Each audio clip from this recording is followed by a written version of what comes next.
এর একটিমাত্র আয়াত নিয়ে কথা বলবো। সূরাত নাহল কোরআনের ১৬তম সূরা, আর এটি ৭২ নম্বর আয়াত। আমি শুরুতেই এর অনুবাদ করছি। আল্লাহু জাআলা লাকুম মিন আনফুসিকুম আজওয়াজা, আর আল্লাহ তোমাদের জন্য তোমাদের থেকে জোড়া সৃষ্টি করেছেন। ওয়া জাআলা লাকুম মিন আজওয়াজিকুম বানিন, এবং তোমাদের যুগল হতে তোমাদের জন্য সন্তান সৃষ্টি করেছেন। ওয়া হাফাদা, এবং যারা তোমাদের সেবায় নিয়োজিত। এর অর্থ নাতি নাতনিও হয়, একটু পরে নিয়ে কথা বলছি। তাহলে এর দ্বারা সন্তান সন্ততি এবং নাতি নাতনিও বোঝায়। ওয়া রাযাকাকুম মিনাত তাইয়্যিবাত, সকল উত্তম ও পবিত্র উৎস থেকে তিনি তোমাদেরকে রিজিক দিয়েছেন। আফাবিল বাতিলি মিনুন, এত সব কিছুর পরেও কি তারা ভিত্তিহীন বাতিল জিনিসের উপর বিশ্বাস করবে? অবিনিয়ামাতিল্লাহি হুম ইয়াকফুরুন, আর আল্লাহর অনুগ্রহকে তারা অস্বীকার করবে। এই আয়াতটি মূলত আল্লাহ আযযা ওয়াজাল্লার পক্ষ থেকে একটা গভীর অর্থপূর্ণ বার্তা। আমি আশা করছি যে কয়েক মিনিট আপনাদের সাথে ব্যয় করব। এই সময়ে অন্তত আমরা আয়াতটির কিছু অংশ নিয়ে আলোচনা করতে পারব, নিশ্চিতভাবেই সব কিছু না। কোরআনের বিভিন্ন স্থানে আল্লাহ আমাদের প্রতি তার অনুগ্রহের কথা জানিয়েছেন। তিনি আমাদের চারপাশে যে সুন্দর সুন্দর জিনিসগুলো সৃষ্টি করেছেন, যা আমাদের সেবা দিয়ে যাচ্ছে বা কল্যাণে আসছে, আর আমাদের উচিত এগুলো নিয়ে ভাবা এবং এগুলোর জন্য আল্লাহর নিকট কৃতজ্ঞ হওয়া। স্পষ্টত এই আয়াতের মূল কথাও আল্লাহর প্রতি কৃতজ্ঞ হওয়া, কারণ আয়াতটি শেষ হয়েছে কথা বলে অবিনিয়ামাতিল্লাহি হুম ইয়াকফুরুন, যে তারা আল্লাহর অনুগ্রহের প্রতি কৃতজ্ঞ। যদি এখান থেকে একটু পেছনে এসে লক্ষ্য করেন তাহলে বুঝতে পারবেন এই আয়াতে যা কিছু বর্ণিত হয়েছে সব কিছুর জন্য আমার আল্লাহর প্রতি কৃতজ্ঞ হওয়া উচিত। তাহলে স্পাউস, স্বামী এবং স্ত্রী, সন্তান, নাতি নাতনি, নাতি নাতনি ছাড়িয়ে আরও যারা আছে, একটু পরে এ নিয়ে কথা বলছি। আমার জীবনের সকল মানুষের জন্যই আমার কৃতজ্ঞ হওয়া উচিত। এটা তো দেখা যাচ্ছে বিশাল একটা চ্যালেঞ্জ, কারণ একটা আপেলের জন্য কৃতজ্ঞ হওয়া খুব সহজ, একটা গাড়ির জন্য কৃতজ্ঞ হওয়া খুব সহজ, কারণ গাড়িটা আপনি যা চান তাই করে। আবার খাবারের জন্য কৃতজ্ঞ হওয়া অনেক সহজ, কারণ এটি আমাদের সাথে সাথে পুষ্টি যোগায়। আপনার চাকরির জন্য কৃতজ্ঞ হওয়া সহজ, কারণ দিন শেষে আপনি বেতন পাচ্ছেন। কাপড়ের জন্য কৃতজ্ঞ হওয়া সহজ, এটি আমাদেরকে ঢেকে রাখে এবং ক্ষতিকর জিনিস থেকে সুরক্ষা দেয়। তো এমন সব জিনিসের জন্য কৃতজ্ঞ হওয়া খুবই সহজ, যেসব জিনিসের সুবিধা আমি তাৎক্ষণিকভাবে প্রত্যক্ষ করি, কিন্তু আমি বুঝতে পারছি না স্বামী, স্ত্রী, সন্তান এদের জন্য কিভাবে কৃতজ্ঞ হব। মানে বিষয়টা বেশ জটিল আকার ধারণ করতে পারে। সিরিয়াসলি, আপনি তাদেরকে দেখেছেন? তারাও আশীর্বাদ। আপনি আমার বাবাকে চেনেন, উনিও কি আশীর্বাদ? আমার বাচ্চাদের কখনো দেখেছেন তারা কিভাবে আমার সাথে কথা বলে জানেন? তারা আমার জন্য অনুগ্রহ। এদের জন্য আমার কৃতজ্ঞ হওয়া উচিত। আমার জন্য আয়াতের অর্থ বলে দেওয়াটা খুব সহজ। এই যে আল্লাহ চান আমরা যেন কৃতজ্ঞ হই আমাদের স্বামী বা স্ত্রীর জন্য, সন্তানদের জন্য, নাতি নাতনিদের জন্য। প্রসঙ্গত এখানে আরও জটিল এবং মজার একটা ব্যাপার আছে। হাফাদাহ নাতি নাতনি অর্থে ব্যবহৃত হয়। প্রকৃতপক্ষে এটি হাফিদের প্রচলিত বহুবচন। হাফিদ একবচন মানে নাতি, বহুবচন আহফাদ এবং হুফাদা, যার অর্থ নাতি নাতনিরা। আর হাফাদাহ সম্পর্কে আত-তাবারি সহ অনেকে বলেন কুল্লুমান ইউইন ওয়া ইয়াখদিম, অর্থাৎ যারাই আপনার কোনো কাজে এসেছে, যাদের সাহায্য পেয়েছেন আপনার বৈবাহিক আত্মীয়তার কারণে, এমন প্রত্যেকে যারা আপনাকে সাহায্য করেছে বা যাদের সাথে আত্মীয়তার বন্ধনে যুক্ত হয়েছেন বিয়ে করার কারণে, তারাই মূলত হাফাদায়ের অন্তর্ভুক্ত। তাই অনেক আগেই মুজাহিদ শ্বশুরবাড়ির আত্মীয়দের হাফাদায়ের অংশ বলেছেন। তাহলে এই যে কোরআনে শ্বশুরবাড়ির আত্মীয়দের নিয়েও আয়াত আছে, কারো মনে যদি জিজ্ঞাসা থাকে এ নিয়ে, ব্যাপারটা আরো জটিল আকার ধারণ করে, কারণ শ্বশুরবাড়ির আত্মীয়দের নিয়েও আমাদের কৃতজ্ঞ হওয়ার কথা। কি সিরিয়াসলি? এই মানুষগুলোর জন্য এত কিছু সহ্য করার পর এদের জন্য কিনা আমাকে কৃতজ্ঞ হওয়া উচিত? এ কারণে যখন আমি বলি আমরা একটি আয়াত পড়তে পারি, অনুবাদ করতে পারি এবং সামনে এগিয়ে যেতে পারি, অথবা থেমে গিয়ে বলতে পারি একটু থামুন, কি এটা আমার ব্যাপারে বলছে? এটা নিশ্চয়ই অন্য কারো সম্পর্কে বলছে। তাদের নিশ্চয়ই এমন সন্তানরা আছে যাদের জন্য তাদের কৃতজ্ঞ হওয়া উচিত, কারণ তাদের বাচ্চারা ভালো। তাদের বাচ্চারা আমারগুলোর মতো নয়। তাদের জীবনসঙ্গী নিশ্চয়ই তাদের অনেক প্রশান্তি দেয়। আমার জীবনসঙ্গী নয়। আমারগুলো কেবল আমাকে দুশ্চিন্তা এবং কষ্ট দেয় আর তর্ক করে। তাদের কাছ থেকে শুধু এটাই পাই। তারা তো আমাকে কৃতজ্ঞ হওয়ার কোনো কারণই দেয় না। ওরা সহজে কৃতজ্ঞ হতে পারে কারণ ওরা আল্লাহর নিয়ামত পেয়েছে, কিন্তু আমার পক্ষে তো এই পরিবারের জন্য কৃতজ্ঞ হওয়া সম্ভব না। আমার জীবনে তো তাদের মতো শান্তি নেই। আল্লাহ এখানে এরকম কোনো ব্যতিক্রম তৈরি করেননি। প্রসঙ্গত তোমাদের যাদের ভালো সন্তান, ভালো নাতি নাতনি, চমৎকার শ্বশুরবাড়ি এবং অসাধারণ স্ত্রী আছে, তাদের উচিত কৃতজ্ঞ হওয়া। বাকিরা অনলাইনে অভিযোগ করতে পারো আর এই নিয়ে মিম বানাতে পারো। না, এভাবে কোনো পার্থক্য করা হয়নি। এটা সবার জন্য বলা হয়েছে। আমরা যদি ব্যাপারটা নিয়ে আরেকটু গভীরভাবে চিন্তা করি, নবীদের জীবনী অধ্যয়ন করলে আমরা দেখব অনেক নবীদের স্ত্রীরাই তাদেরকে কষ্ট দিয়েছেন। যেমন নূহ আলাইহিসসালাম, লূত আলাইহিসসালাম।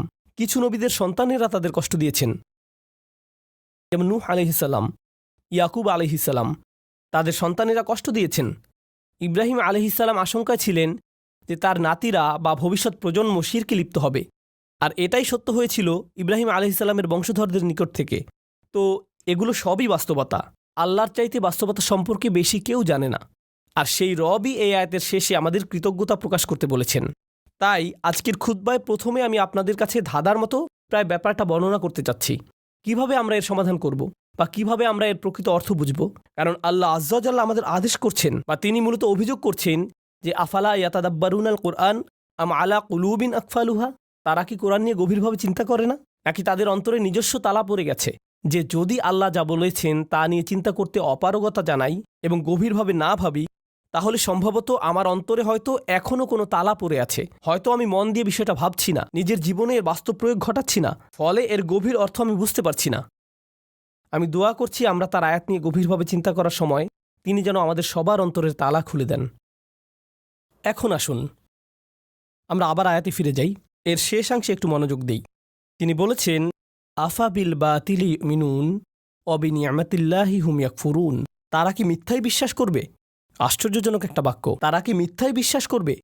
এমন আয়াতের ক্ষেত্রে আপনি কল্পনা করতেন যদি আয়াতের শুরুটা শিরক বা মিথ্যা প্রভু নিয়ে হতো এবং বলা হতো যে তারা আল্লাহ ছাড়া অন্য কারো ইবাদত করে, এরপর তারা বাতিলে বিশ্বাস করে, এমন একটি জায়গায় আলোচনাটি যথোপযুক্ত ছিল। কিন্তু আলোচনাটি এরকম নয়। কথাটা এমন ছিল যে তিনি তোমাদের মধ্য থেকে তোমাদেরকে দিয়েছেন স্ত্রী, সন্তান, নাতি নাতনি, শ্বশুরবাড়ি, বড় পরিবার এবং যারা তোমাদের সহযোগিতা করে এসব, এবং তারপর বলা হলো এরপরও কি তারা বাতিলকে বিশ্বাস করবে? সুবহানাল্লাহ, এ কথাটা এখানে কেন? তো আরেকটা ধাঁধা, আমি একটা ধাঁধার উপর আরেকটা ধাঁধা যোগ করছি, তাই না? তারা কি মিথ্যাই বিশ্বাস করবে? এখানে মিথ্যার বিপরীত হলো সত্য, তাই না? আফাবিল বাতিলি ইউমিনুন অবিল হাক্কি হুম ইয়াকফুরুন, তারা কি মিথ্যাই বিশ্বাস করবে আর সত্যকে অস্বীকার করবে? কারণ মিথ্যার বিপরীত হলো সত্য। কিন্তু আল্লাহ সত্য শব্দটি বলেননি, বরং তিনি বলছেন আল্লাহর অনুগ্রহ। তিনি আল্লাহর অনুগ্রহ বলছেন এর পরিবর্তে। আর যদি আপনি আল্লাহর অনুগ্রহ শব্দটির বিপরীত শব্দ নেন নাকবা, তখন এর অর্থ দাঁড়াবে তারা কি কাঠিন্যতায় বিশ্বাস করবে? তারা কি এমন জিনিসের উপর ঈমান আনবে যা তাদেরকে কষ্ট দেয়, মাসায়েব? আর তারা কি আল্লাহর অনুগ্রহ অস্বীকার করবে? হয় আপনি সত্যের বিপরীতে মিথ্যা বলবেন, না হয় অনুগ্রহের বিপরীতে কষ্ট। অথচ আল্লাহ কিন্তু এভাবে বলেননি, তিনি এগুলোকে একত্রিত করেছেন। আর আয়াতের মূল অর্থ বোঝার জন্য আমরা এখান থেকেই শুরু করব। সচরাচর ভাষা ব্যবহারে আমরা কোনো শব্দের সরাসরি বিপরীত শব্দ ব্যবহার করি, দিন রাত, ভালো মন্দ, এগুলো সরাসরি বিপরীত। কিন্তু কোরআনে আল্লাহ মাঝে মাঝে একটু জটিল বিপরীত ব্যবহার করেন। তিনি এভাবে বলেন না যে এর বিপরীত বি, তিনি বিপরীত বোঝাতে এমন ভিন্ন আঙ্গিকে আমাদের চিন্তা করান যা একমাত্র তিনিই পারেন। এখানে আল্লাহ আপনাকে আমাকে শেখাচ্ছেন যে এ আয়াতে মিথ্যার বিপরীত হলো আল্লাহর অনুগ্রহ, সত্য নয়। আর আল্লাহর অনুগ্রহ মূলত সত্যের বিকল্প হিসাবে ব্যবহৃত হয়।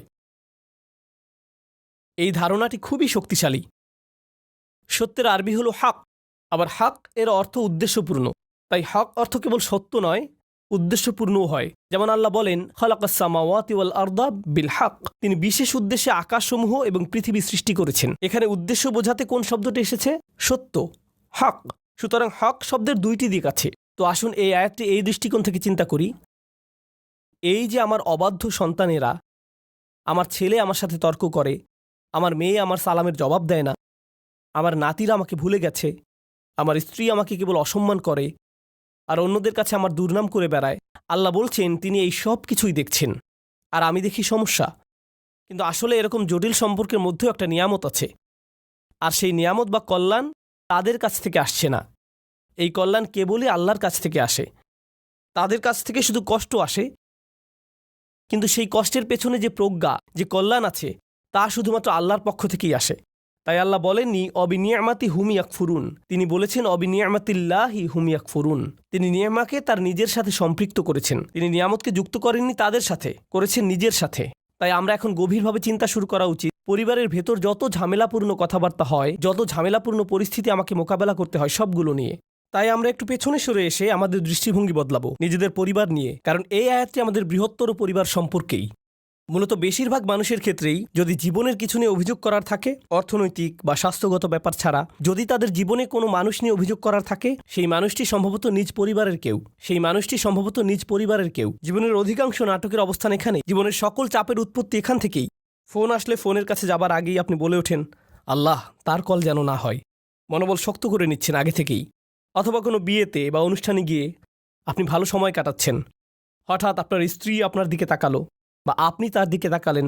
স্ত্রী ভাবতে লাগলো, ওহো, আজকে আমার খবর আছে। বাড়ি ফেরার জন্য গাড়িতে ওঠা মাত্রই তিনি বকাঝকা শুরু করবেন। পরিস্থিতি ভালো মনে হচ্ছে না। পরবর্তী ঝগড়া শুরু হওয়ার আগেই যেন দাঁতে দাঁত চেপে প্রস্তুতি নেওয়া শুরু করলেন। জানেন, সম্ভবত ব্যাপারটাকে অন্য দৃষ্টিকোণ থেকেও দেখা যায়। সম্প্রতি আমাকে একজন একটা প্রশ্ন করেছেন। আজকের আয়াতটি ভালোভাবে বোঝার জন্য এটি একটা উদাহরণ হতে পারে। মা আর মেয়ের মধ্যে ফোনে কথা হচ্ছে। মা বলছে, জানো তোমার অমুক কাজিন, আমরা তার নাম দিলাম কাজিন এ, তোমার কাজিন এ সবসময় কাজিন বি সম্পর্কে বাজে কথা বলে। তার সমস্যাটা কি? কেন সে সারাক্ষণ কাজিন বি সম্পর্কে মন্দ কথা বলে? মেয়ে বলল, এটা নিয়ে চিন্তা করো না মা, সে তার ভালো ভালো আমলগুলো তাকে দিয়ে দিচ্ছে। কারণ কারো পেছনে কটু কথা বললে আখিরাতে নিজের ভালো কাজগুলো তাকে দিয়ে দিতে হবে। তাই এই নিয়ে কোনো চিন্তাই করো না মা। মেয়েটি আমাকে জিজ্ঞেস করলো, আমি যখন এভাবে বলি, এভাবে বলা কি ঠিক? আমি এই কথোপকথনটি শোনার পর বললাম, আচ্ছা, তোমরা যখন এভাবে আলোচনা করছো যে কাজিন এ এরকম খারাপ কাজ করছে, তোমরাও তো তখন গীবত করে ফেলছো। কাজটা উল্টা হয়ে গেল না? এরপর আছে আরেক সমস্যা। তুমি কি অতি সহজেই বলে ফেলছো না যে চিন্তা করো না, আমরা আখিরাতে তার কাছ থেকে নিয়ে নিব? কেউ যদি তোমার সারা জীবনের সঞ্চয় কেড়ে নিতে চায়, এখনই তোমার বাড়িতে এসে তোমার গাড়ির চাবি, ক্রেডিট কার্ডস, ব্যাংক পাসওয়ার্ড নিয়ে নেয় আর বলে বের হয়ে যাও, তখন তো বলবে না যে চিন্তা করো না, আমরা আখিরাতে নিয়ে নিব? তুমি তো এই জীবনের জিনিসগুলোই ছেড়ে দিতে পারো না, আর এত অনায়াসে তোমার কাজিনের আখিরাত ছেড়ে দিচ্ছ। কোনো সমস্যা নেই, আমরা শেষ বিচারের দিন নিয়ে নিব। হয়তো আমরা একটু পেছনে সরে এসে বলতে পারতাম, না, নিশ্চয়ই এই বিরোধের কোনো কারণ আছে, আমাদের এই চ্যালেঞ্জটাকে নিয়ে একটু নিয়ামতে পরিবর্তন করে ফেলতে হবে। কারণ আল্লাহ এই সম্পর্কগুলোকে বলেছেন নিয়ামত। আমার ছেলে, আমার কাজিন, আমার পরিবার, আমার শ্বশুরবাড়ি, এগুলো কেবল আছে মানেই নিয়ামত নয়, কেবল তাদের থাকাটাই নিয়ামত নয়। স্পষ্টরূপেই এখানে শুধু তাদের বর্তমান থাকার কথাই বলা হচ্ছে না, তাদের সম্পর্কটা আমার সাথে কতগুলো অভিজ্ঞতার সমষ্টি, কতগুলো কথোপকথন এবং আদান প্রদানের সমষ্টি। কিভাবে আমি একে একটি নিয়ামতে পরিণত করব? মা, কখনো জানতে চেয়েছো আমার কাজিনের এত রাগ কেন? নিশ্চয়ই কিছু ঘটেছিল। কখন ঘটেছে? ও, তোমার মনে আছে ওই বিয়ের কথা, যেখানে অমুক অমুক ব্যাপারগুলো ঘটেছিল? ও, তখন থেকেই সমস্যার শুরু। আমরা হয়তো তাদের দুজনকে নিয়ে একসাথে বসতে পারি এবং সমস্যাটার একটা সমাধান করতে পারি। আমরা হয়তো সমস্যাটার সমাপ্তিতে সাহায্য করতে পারি, এটাকে আরো বড় করার পরিবর্তে। এই নিয়ে পেছনে কথা না বলে, অভিযোগ না করে আমরা হয়তো সমাধানের একটা অংশ হতে পারি, যেন পরিবারটি আত্মীয়তার সম্পর্কের মাঝে যে নেয়ামত লুকিয়ে আছে তার অভিজ্ঞতা লাভ করতে পারে। আপনার পরিবারে যে মানুষগুলোর আগমন ঘটে, আমার পরিবারে যে মানুষগুলোর আগমন ঘটে, ভালো হোক বা মন্দ, আল্লাহ একটা উদ্দেশ্যকে সামনে রেখেই তাদেরকে আমাদের জীবনে পাঠিয়েছেন। তার সব কাজেই উদ্দেশ্য থাকে। মাঝে মাঝে আপনি আপনার ভাইকে দেখে ভাবেন, তুমি কিভাবে আমার ভাই? কখনো কখনো কিছু মানুষ তাদের বাবা মাকে দেখে ভাবে, সিরিয়াসলি তোমরা আমার বাবা মা? তোমাদের সাথে আমার তো কোনো মিলই নেই, কিভাবে তোমরা আমার মা বাবা? আপনি অবাক হয়ে ভাবেন, আমরা যদি একই পরিবারে না হতাম, আমার মনে হয় না তোমাদের সাথে আমি কিছু করতাম বা করার ইচ্ছা করতাম। কিন্তু আল্লাহ মানুষকে বিশেষ উদ্দেশ্যে একত্রিত করেন। তিনি ভালো করেই জানেন কাকে কার পরিবারে রাখতে হবে এবং কাকে কার সাথে জেনেটিক্যালি সংযুক্ত করতে হবে। এমনকি তিনি আপনার শ্বশুরবাড়ির ব্যাপারেও প্ল্যান করে রেখেছেন। ইন্না লিল্লাহি ওয়া ইন্না ইলাইহি রাজিউন। এর জন্যও তিনিই পরিকল্পনা করে থাকেন। এখন সব কিছুকে একটা বড় পরীক্ষা মনে হতে পারে, কিন্তু আমি যদি নির্দিষ্ট একটি দৃষ্টিকোণ থেকে আয়াতটি নিয়ে চিন্তা করি, আমাকে এখানে আশীর্বাদ খুঁজে পেতে হবে। আমি এখানে আশীর্বাদ খুঁজে পাবো না যদি আমি সবকিছুকে উদ্দেশ্যপূর্ণ দৃষ্টিতে না দেখি। সম্ভবত এই ঝগড়ার পেছনের উদ্দেশ্য আমাকে খুঁজে বের করতে হবে এবং সঠিক কাজটি করতে হবে, সঠিক কথাগুলো বলতে হবে, যেন এই বিরোধের নিষ্পত্তি হয়। আল্লাহ এমন মানুষদের নিয়ে কথা বলেছেন যারা সত্যিই তাকে বিশ্বাস করে। তিনি তাদের সম্পর্কেও বলেন যারা বিপরীতে ফাসাদ তৈরি করে। তিনি বলেন, ওয়ায়াকতাউনা মা আমারাল্লাহু বিহি আন ইউসাল ওয়া ইফসিদুনা ফিল আরদ। তারা ছিন্ন করে ফেলে আল্লাহ যা অবিচ্ছিন্ন রাখার নির্দেশ দিয়েছেন। পারিবারিক বন্ধনগুলো অটুট রাখা সত্যিই কঠিন। স্বামী স্ত্রীর সম্পর্ক মজবুত রাখা কঠিন। সন্তান সন্ততিদের মাঝে বন্ধন বজায় রাখা কঠিন। ভাই বোনদের মাঝে রাগারাগি তীব্র আকার ধারণ করতে পারে। পিতামাতা এবং সন্তানদের মাঝেও রাগারাগি তীব্র আকার ধারণ করতে পারে। আপনার নিজের পরিবার এবং শ্বশুরবাড়ির মাঝে মতবিরোধ প্রচণ্ড খারাপ হয়ে পড়তে পারে। ওইগুলো ছোটোখাটো মতবিরোধ নয়, কিন্তু এই সকল মতবিরোধের প্রতি আমি যদি উদ্দেশ্যপূর্ণ দৃষ্টিতে তাকাই, জানেন আমি কি করব? আমি কোনো না কোনোভাবে এটাকে আশীর্বাদে পরিণত করব।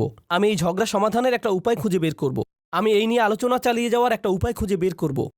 আল্লাহ আমাদের নবীদেরকে এমন সব কঠিন পরিস্থিতিতে ফেলেন, কিন্তু তবুও তারা এতে আল্লাহর নেয়ামত খুঁজে পান, কারণ তারা সব কিছুর দিকে উদ্দেশ্যপূর্ণ দৃষ্টিতে তাকান। তো এটাই আমাদের প্রথম শিক্ষা, আফাবি নিয়ামাতিল্লাহি হুম ইয়াকফুরুন থেকে। এই আয়াতের আরেকটা দিক আমি নিজেকে এবং আপনাদেরকে স্মরণ করিয়ে দিতে চাই। সেটা হচ্ছে আল্লাহ বলছেন, আল্লাহু জাআলা লাকুম মিন আনফুসিকুম আজওয়াজা। খুবই ভারী কিছু কথা। আল্লাহ কেবল বলেননি যে তিনি তোমাদের জন্য স্ত্রী দিয়েছেন, এটা অনেক সহজ হতো। আল্লাহু জাআলা লাকুম আজওয়াজা, আল্লাহ তোমাদের স্ত্রী দিয়েছেন। যথেষ্ট ছিল। কিন্তু না, আল্লাহু জাআলা লাকুম মিন আনফুসিকুম আজওয়াজান, আল্লাহ তোমাদের মধ্য থেকেই তোমাদের জন্য দিয়েছেন স্ত্রী, তোমাদের মধ্য থেকেই। এটা নিয়ে গভীরভাবে ভাবতে গিয়ে মুফাসসিরগণ চমৎকার কিছু কথা বলেছেন। এই আয়াতে তোমরা কারা? আপনি, আমি, আমরা মানুষ। আরবিতে মানুষকে ইনসান বলা হয়, যা উনস এবং ইস্তিনাসের সাথে সম্পর্কিত। মানে এটি মমতা, আন্তরিকতা, ভালোবাসা আর সৌজন্যতার সাথে সম্পৃক্ত। এই অনুভূতিগুলো একজন মানুষের অন্তরে প্রদান করা হয়েছে। অন্যের অনুভূতির প্রতি শ্রদ্ধাশীল হওয়া, যেমন আল্লাহ তাআলা বলছেন কারো অনুমতি ছাড়া তার ঘরে প্রবেশ না করতে। আপনার বন্ধুর বাসায় গিয়ে সোজাসুজি ভিতরে চলে যেতে পারবেন না, তাই না?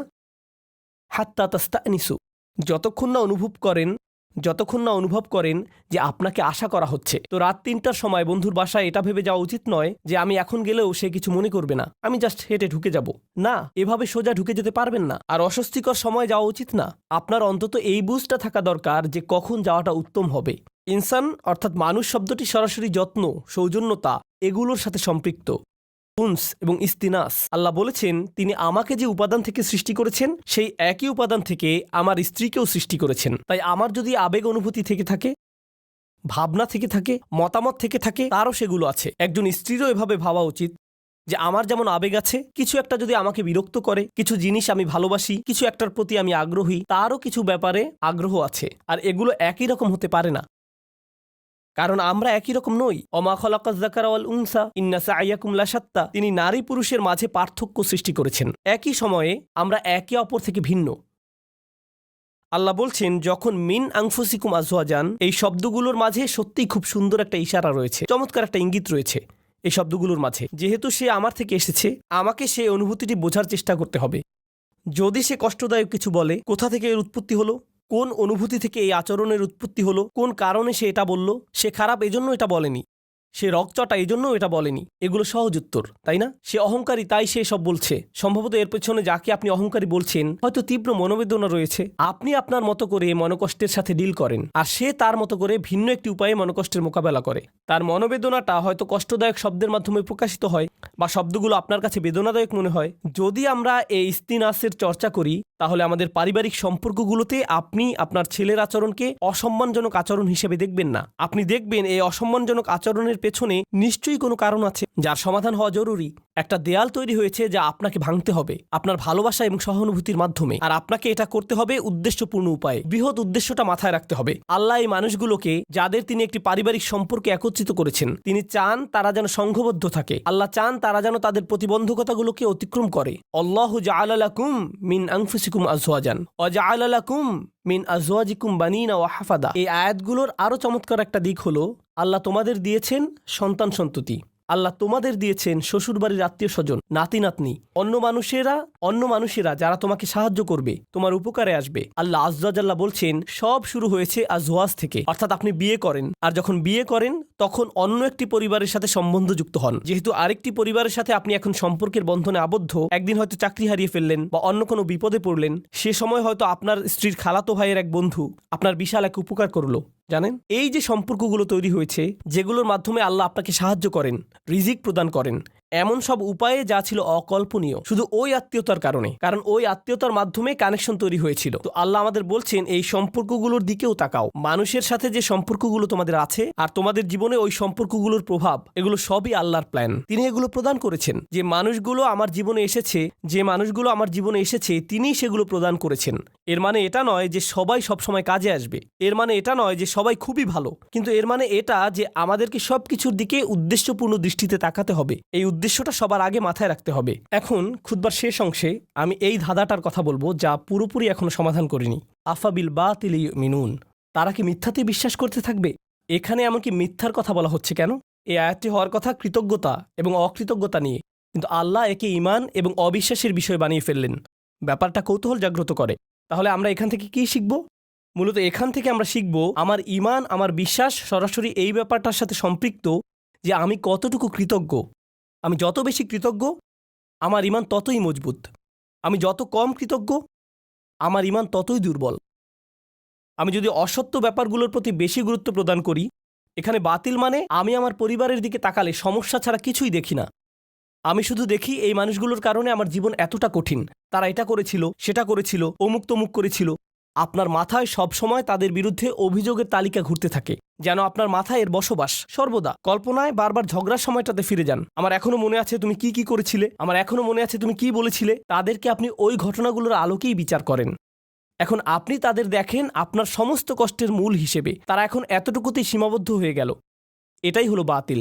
যদিও তারা আপনাকে কষ্ট দিয়েছে, এর পেছনে রয়েছে আল্লাহর নেয়ামত। আপনাকে অবশ্যই সেই নেয়ামত আবিষ্কার করতে হবে।